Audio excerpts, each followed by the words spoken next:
नमस्कार, आप देख रहे हैं गंगाजल न्यूज़ का ऑनलाइन एजुकेशन की श्रृंखला का स्पेशल एपिसोड। मैं हूं ताराचंद नागर और मेरे साथ हैं मेरी सहयोगी आभा सोनी। कोविड-19 के इस दौर में ऑनलाइन एजुकेशन को लेकर बहुत चर्चाएं हो रही हैं। गंगाजल न्यूज़ भी इस विषय में स्कूल संचालकों, प्रिंसिपल, शिक्षकों, विद्यार्थियों और अभिभावकों के विचारों से आपको अवगत करवा चुका है। इस एपिसोड में प्रस्तुत है देश विदेश के शिक्षाविदों के विचार। भारत के 4 राज्यों व 2 देशों के विभिन्न क्षेत्रों के विशेषज्ञों के विचार और विश्व के अनेक देशों में स्कूल खुलने की स्थिति। नमस्कार। प्राप्त रिपोर्ट के अनुसार माह अप्रैल में विश्व में 90% से अधिक स्कूल बंद हो गए थे और गत माह से स्कूल कब खुले, किस कक्षा तक के लिए अध्यापन आरंभ हो, स्कूल बंद हो तो क्या ऑनलाइन टीचिंग हो आदि पर बहस चल रही है। आइए आरंभ करते हैं यूरोप और पूर्वी अफ्रीका से, जहां अधिकांश देशों में स्कूल खुल गए हैं। वहीं दक्षिणी अफ्रीका में गिने चुने स्कूल ही खुले हैं। यूरोप के अधिकांश देशों में अतिरिक्त सावधानी से स्कूलों में अध्यापन आरंभ हुआ है। संयुक्त राज्य अमेरिका में अधिकांश लोग स्कूल खोलने के पक्ष में नहीं हैं और अधिकांश में ऑनलाइन टीचिंग जारी है। यहाँ लॉकडाउन से पहले भी ऑनलाइन टीचिंग की प्रथा थी। एक और अमेरिकी राष्ट्रपति ट्रंप चाहते हैं कि स्कूल खुले, तो फिलीपींस के राष्ट्रपति का कहना है कि जब तक वैक्सीन नहीं आ जाए तब तक स्कूलों में अध्यापन आरंभ नहीं होगा। यह अनिश्चित की स्थिति है। अब चलते हैं अफ्रीका और दक्षिण एशिया के उन देशों की ओर जहां आर्थिक संसाधनों की कमी है। यहाँ विद्यालय में अध्यापन आरंभ करना विद्यालय प्रबंधन पर अतिरिक्त आर्थिक बोझ बनेगा और विद्यालय प्रबंधन ये भार उठाने को तैयार नहीं है। विद्यार्थियों की फीस बढ़ाने को अभिभावक और सरकार भी तैयार नहीं। कमोबेश यही स्थिति भारत, पाकिस्तान, बांग्लादेश और म्यांमार आदि देशों की है। भारत में तो इस पर विचार विमर्श सरकार और विद्यालय प्रबंधन द्वारा जारी है। फ्रांस, डेनमार्क, चीन और न्यूजीलैंड में तो स्कूल खुले हैं, परंतु अभिभावक अपने बच्चों को स्कूल भेजने को तैयार नहीं हैं। स्कूल खुलना केवल विद्यार्थियों की समस्या नहीं, अभिभावकों को भी चिंता है। कुछ अभिभावक चाहते हैं कि स्कूल खुले तो विद्यार्थियों का नियमित जीवन आरंभ हो, जबकि कुछ का मानना है कि छोटे बच्चों का 1 वर्ष भी स्कूल में अध्यापन नहीं हो तो कोई बात नहीं, स्वास्थ्य के मामले में जोखिम क्यों लिया जाए। भारत में अभिभावकों के बीच एकजुटता नहीं है। दिल्ली में पेरेंट्स एसोसिएशन ने सुप्रीम कोर्ट में याचिका दायर कर रखी है। आइए अब आपकी मुलाकात करवाते हैं डॉक्टर ज्योति कुमारी से। आप वाणिज्य विभाग, राजेंद्र कॉलेज, छपरा, बिहार में असिस्टेंट प्रोफेसर हैं। जोधपुर से पीएचडी है। अंतर्राष्ट्रीय एवं राष्ट्रीय स्तर पर पत्रिकाओं में शोध पत्र एवं लेख प्रकाशित हो चुके हैं। सुनिए ऑनलाइन एजुकेशन को लेकर वे क्या सोचती हैं। नमस्कार, मैं doctor Jyoti Kumari, assistant professor, department of commerce, Rajendra college, Chhapra, Bihar से। ऑनलाइन टीचिंग इस कोरोना महामारी के दौर में पढ़ने और पढ़ाने की प्रक्रिया को सुचारू रूप से चलाने के लिए अति आवश्यक हो गई है। इस विषय पर इस चैनल के माध्यम से मुझे अपने विचार रखने का एक सुनहरा अवसर प्राप्त हुआ है। हम सब जैसा कि जानते हैं, हर सिक्के के 2 पहलू होते हैं। उसी प्रकार ऑनलाइन टीचिंग के भी अपने कुछ गुण और दोष हैं। अगर ऑनलाइन टीचिंग का प्रभाव हम बच्चे के फिजिकल और मेंटल हेल्थ पर देखना चाहें तो हम ये पाएंगे कि इसका काफ़ी नकारात्मक प्रभाव सामने आता है।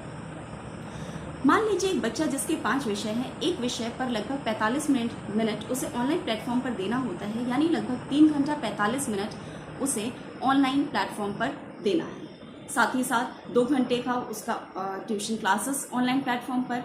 इसके बाद उसके टीचर्स के द्वारा दिए गए होमवर्क को कंप्लीट करने के लिए पीडीएफ फाइल्स को रीड आउट करना, सेल्फ नोट्स बनाना, इसके लिए उसे फिर 3 से 4 घंटे इन्हीं गैजेट्स के साथ जुड़े हुए रहना होता है।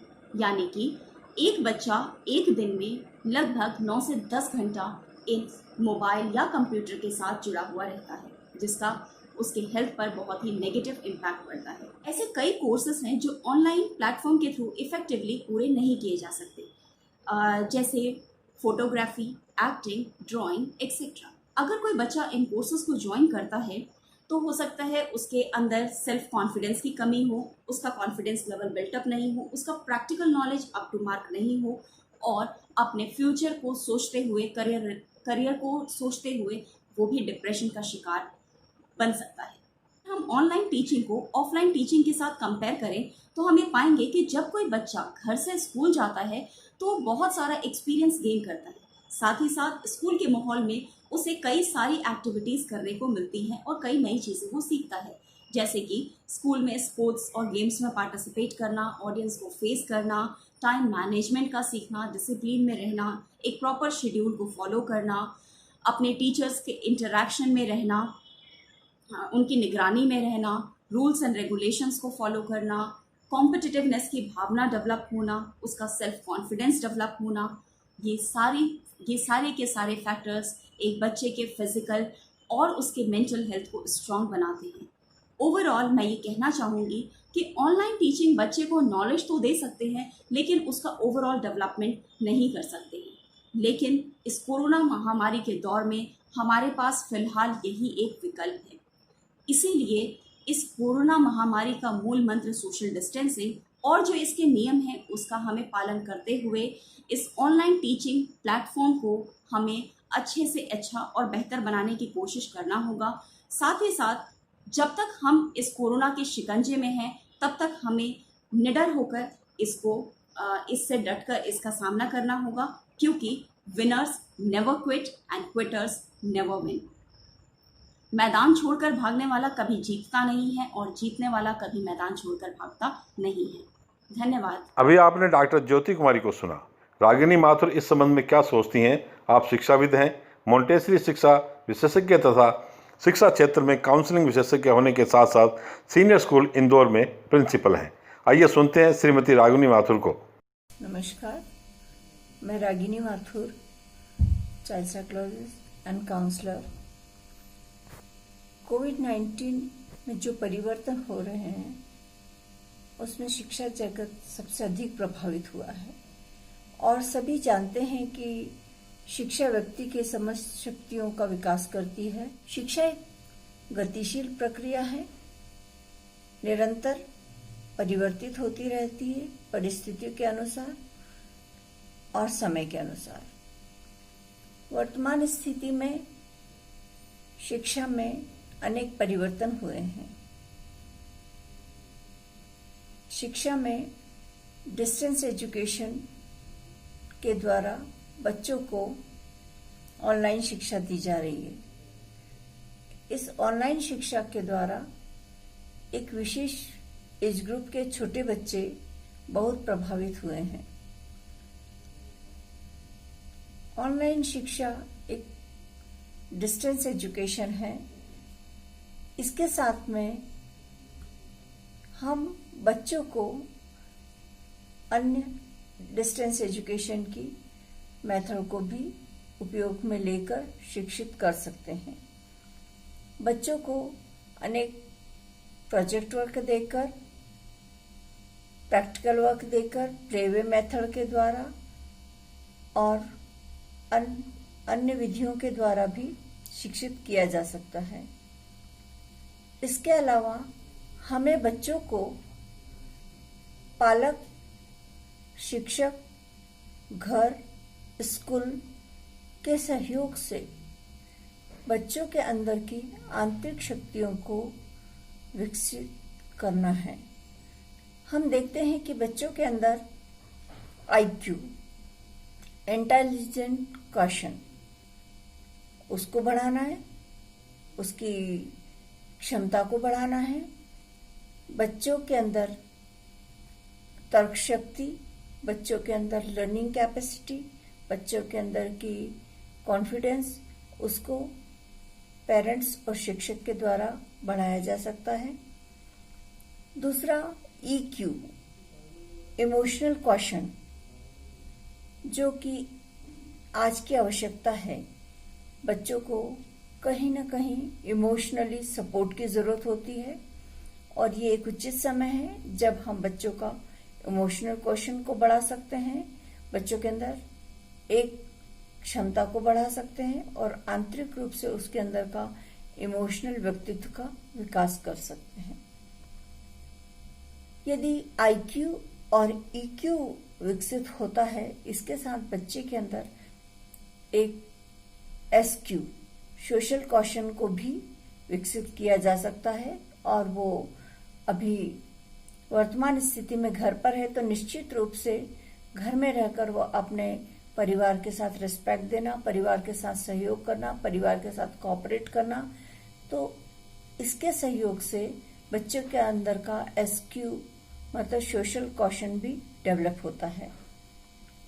सोशल क्वेश्चन के साथ में एक इम्पॉर्टेंट जो है बच्चा विपरीत परिस्थितियों में या ऐसी परिस्थितियां जो उसके फेवर में नहीं है, उन परिस्थितियों में भी अपने आप को पॉजिटिव रख के अपनी क्षमताओं का विकास करके निगेटिव परिस्थिति को पॉजिटिव में कन्वर्ट करता है।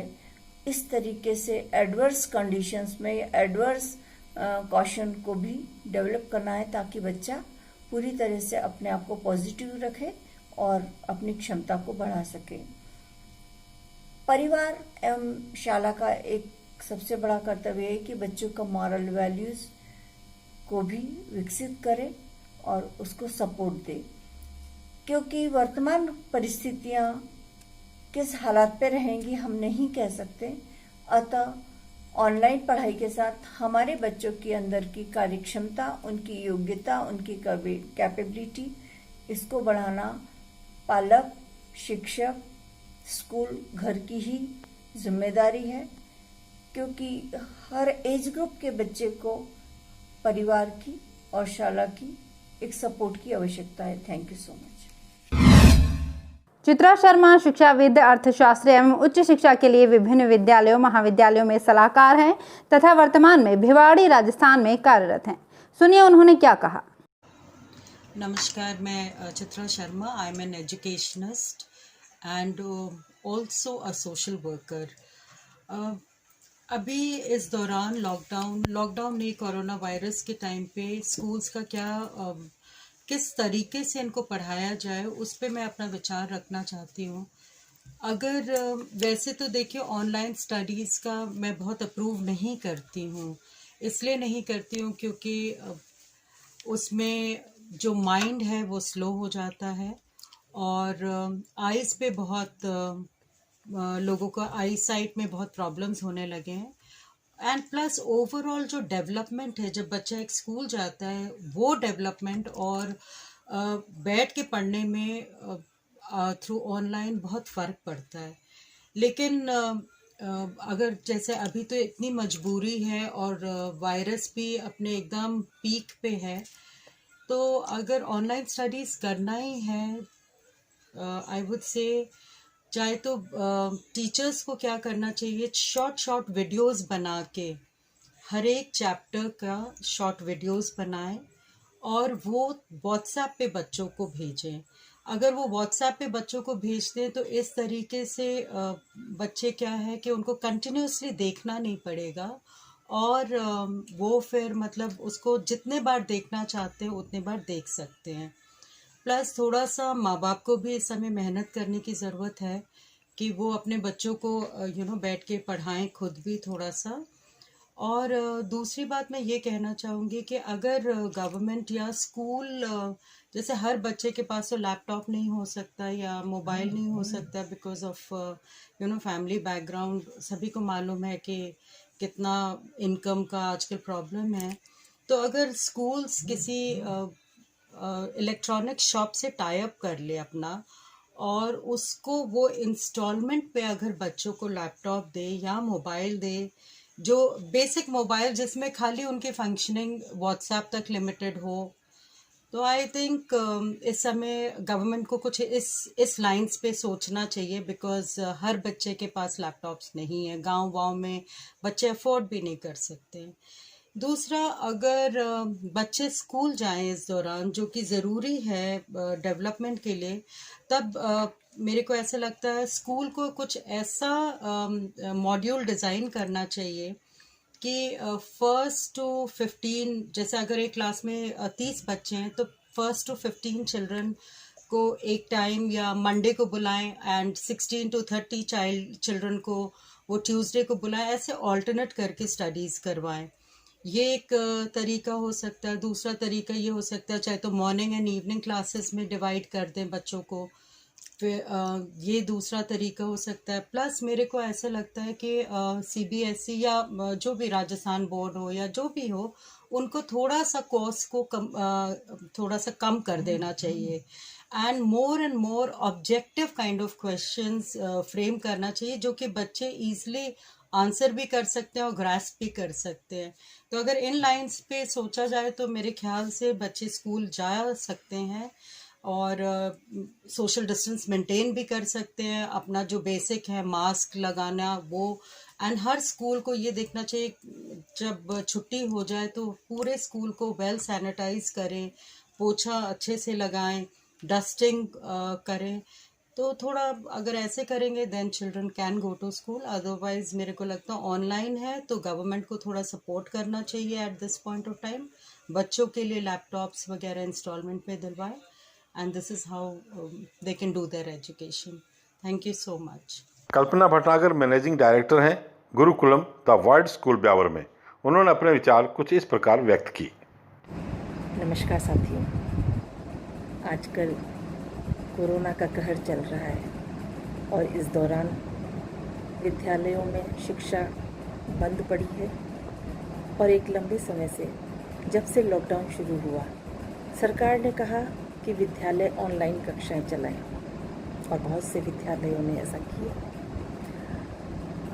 ऑनलाइन शिक्षा कहना तो बड़ा ही आसान है, लेकिन उसको चलाने में विद्यार्थियों को विशेष रूप से जिन परेशानियों का सामना करना पड़ रहा है उनका कोई नहीं सोच रहा।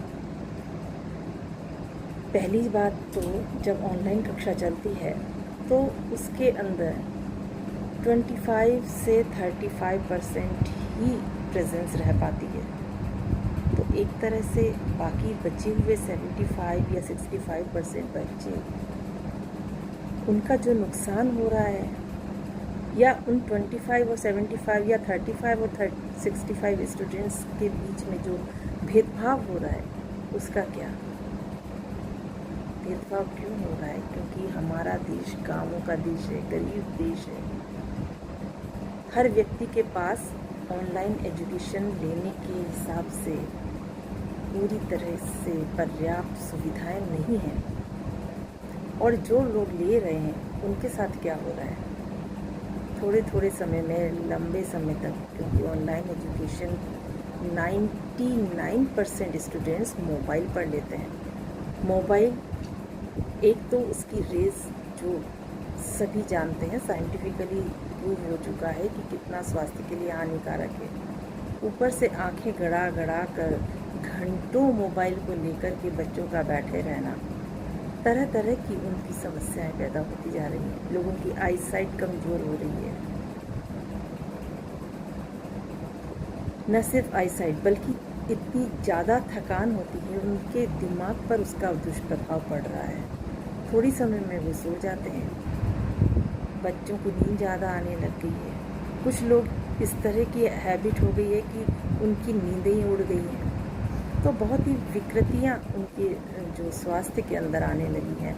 और इस हिसाब से मुझे जो लगता है, जो मैं महसूस करती हूँ, क्योंकि मैं एजुकेशन लाइन से हूँ, बच्चों को पढ़ाने का काम है हमारा, और विशेष रूप से ऐसे वर्ग के बच्चे जो आर्थिक रूप से उतने सक्षम नहीं हैं, तो ऐसे छोटे गांवों, छोटे कस्बों के स्कूल जहाँ पर लोग जैसे तैसे बच्चों को पढ़ाते हैं, उन बच्चों को ऑनलाइन एजुकेशन थोपा जाना और फिर इस तरह से छोटे छोटे बच्चों पर उनके स्वास्थ्य के साथ खिलवाड़ करना, ये कहाँ तक उचित है? मुझे तो नहीं लगता कि ये सही है।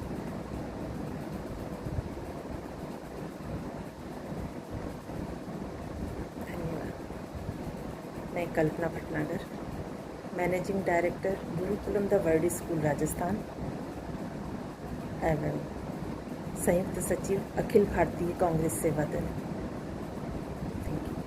आइए अब आपको मिलवाते हैं सुश्री शन्नो अग्रवाल से। आप साहित्यकार, कवित्री और समाज सेवा के क्षेत्र में सक्रिय हैं और लंदन, इंग्लैंड में रह रही हैं। आपने अपने विचार लिखित भेजे हैं, जिन्हें आवाज़ दी है प्रियंका शर्मा ने। सुनिए ऑनलाइन एजुकेशन को लेकर उनके विचार। यहाँ यूके में 4 से 8 की आयु के बच्चों के लिए भी ऑनलाइन कक्षाएं उपलब्ध हैं।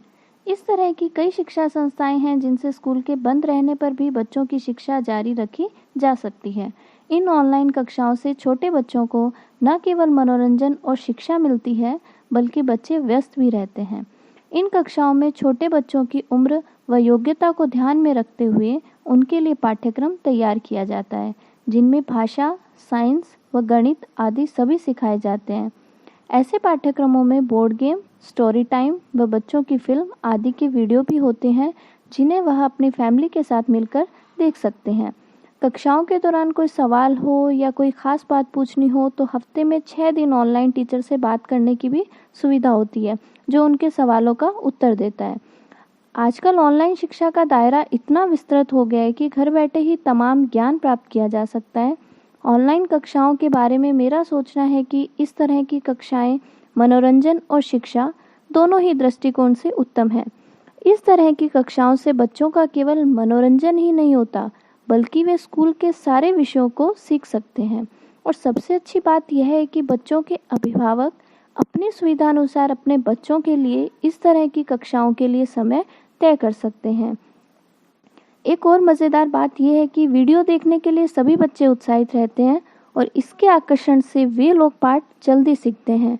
इस तरह ऑनलाइन पाठ्यक्रम से बच्चों के मन में जीवंतता व उत्साह दोनों बने रहते हैं। मॉरिशस में स्वास्थ्य सेवाओं में पुनर्वास अधिकारी के पद पर 32 वर्ष से सेवाएं दे रही हैं नीता शाह। ऑनलाइन एजुकेशन के बारे में आप क्या सोचती हैं, सुनिए उन्हीं की जुबानी। मेरे सारे भारतवासियों को मेरा प्यार भरा नमस्कार। मेरा नाम नीता है और मैं आप सबसे बहुत दूर एक छोटे से द्वीप जिसको आप मॉरिशस के नाम से जानते हैं वहाँ पर रहती हूँ। मैं यहाँ 1978 से आई हूँ और मैंने यहाँ की गवर्नमेंट में मिनिस्ट्री ऑफ हेल्थ में रिहैबिलिटेशन ऑफिसर के हैसियत से 32 साल तक अपनी सेवा प्रदान की है। और आज जब मुझे पता चला कि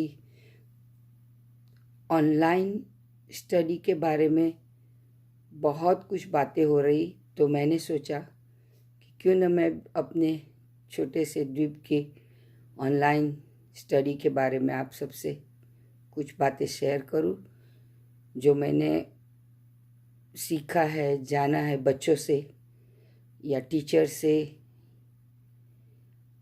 कि क्या होती है ये स्टडी और क्या दिक्कत होती है या क्या खुशी होती है या क्या अच्छी बात है उसकी। यहाँ पर बहुत सारी ऐसी स्कूल्स है जहाँ पर ई बुक्स बच्चों को पहले से ही प्रदान की गई थी ताकि उनको किताबों का बोझ उठाना ना पड़े। जब डेवलपमेंट होता है तो कुछ बातें अच्छी होती है, कुछ बुरी होती है। कहा जाता है कि जब ये वायरस की वजह से सब लॉकडाउन हुआ तो सबको नेट का सहारा लेना पड़ा, ऑनलाइन स्टडी करनी पड़ी। तो हमारे यहाँ भी यही हुआ।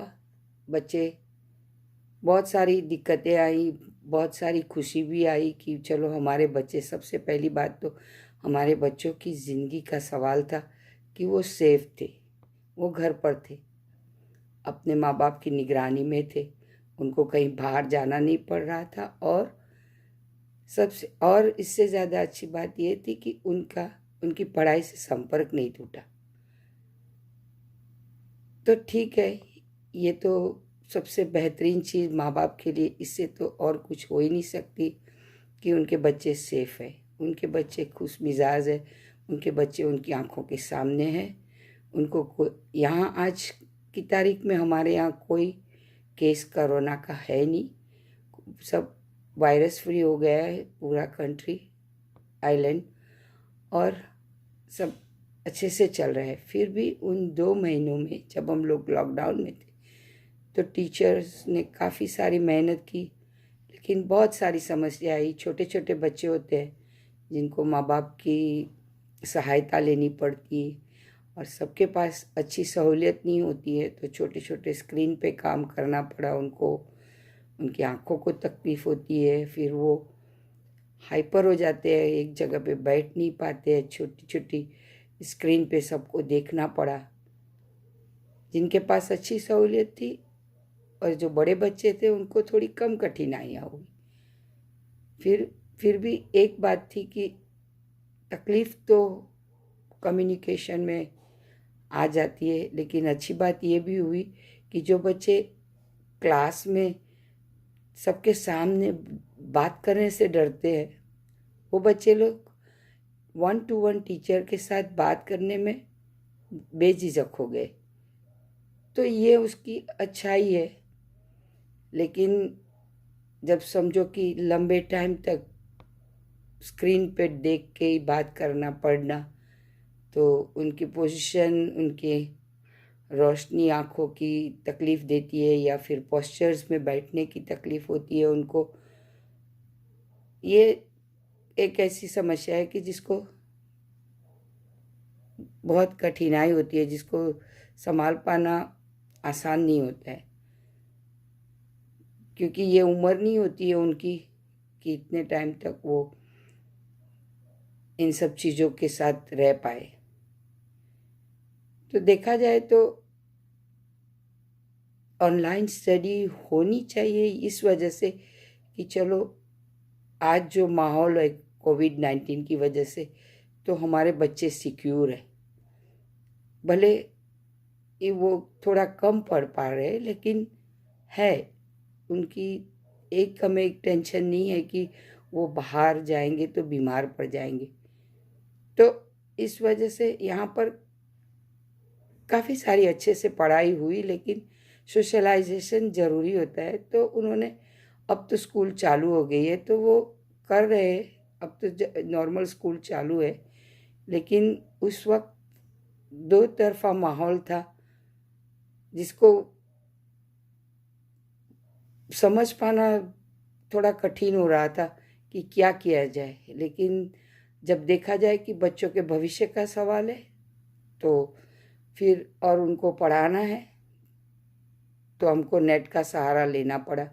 दिक्कतें आती है और ड्रॉबैक्स भी बहुत सारे हैं, लेकिन समझना ये है कि अब जो हो रहा है दुनिया में, उसके सामने हम कैसे लड़त उठाए, ये सब सोच के ऑनलाइन स्टडी ज़्यादातर करके आज के माहौल में ज़रूरी हो गई है। लेकिन दूसरी तरफ वो हानिकारक तो है ही, लेकिन कहते हैं ना, वक्त का तकाजा है। तो हमें इस बात को थोड़ा संभल कर, थोड़ा अपनी तरफ से झुक कर, थोड़ी तकलीफ़ें उठाकर, बच्चों का भविष्य सोचकर, बच्चों की सिक्योरिटी सोचकर कर सकते हैं, करनी चाहिए। और हम तो नसीब वाले हैं कि चलो इस ज़माने में ये सब है। और तो मैं क्या कहूँ इसके मामले में, यहाँ पर तो बहुत कुछ हुआ, लेकिन सब बच्चों ने पढ़ाई की, ये सबसे अच्छी बात थी। अब देखते हैं आगे क्या होगा। अभी तो हम लोग अच्छे से रह रहे हैं। आप सबको मेरी और से एक ही विनती है कि जान है तो जहान है। तो इस चीज़ को याद रखकर आप प्लीज़ ऐसा करिए कि जैसे भी कुछ अच्छी बुरी चीज़ें हो रही है तो होने दो, लेकिन हम ऐसा ना करें कि सब खराब हो जाए। So please